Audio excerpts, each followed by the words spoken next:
I want to take a closer look at how Chinese consumers are weathering the crisis. And I want to talk to Eunice Yoon, who's in Beijing, about now that it feels a little more real to us back here in the United States, exactly what it means and how it really could play out, given that investors on this side of the Atlantic are now thinking about this in new ways, Eunice. And I know we probably should have always been thinking about it this way, given the plight that you and so many in China have been dealing with all of these weeks. Good morning to you.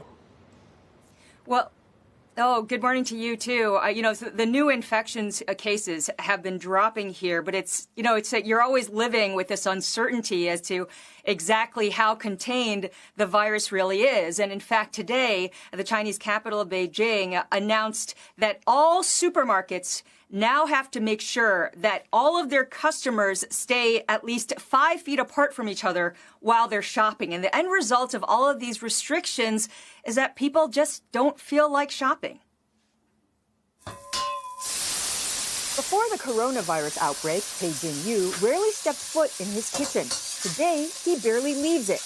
I couldn't even boil an egg, he says. Now I cook dishes.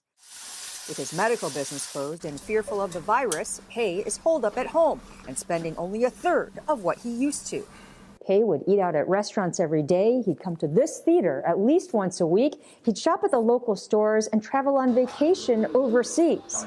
Now he watches TV, reads books, edits home videos, and whatever he buys, he orders mainly online. I stay at home 24 hours a day, he says. I leave maybe once every 3 days to buy groceries. The government is trying to get business back to normal because it's worried about the economic fallout. But then you come to shopping malls like this, and the broadcasts and the signs tell customers to keep their distance from each other. If you're not feeling well, the staff quarantines you here.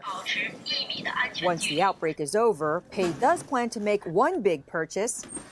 I'm buying a bigger fridge, he says.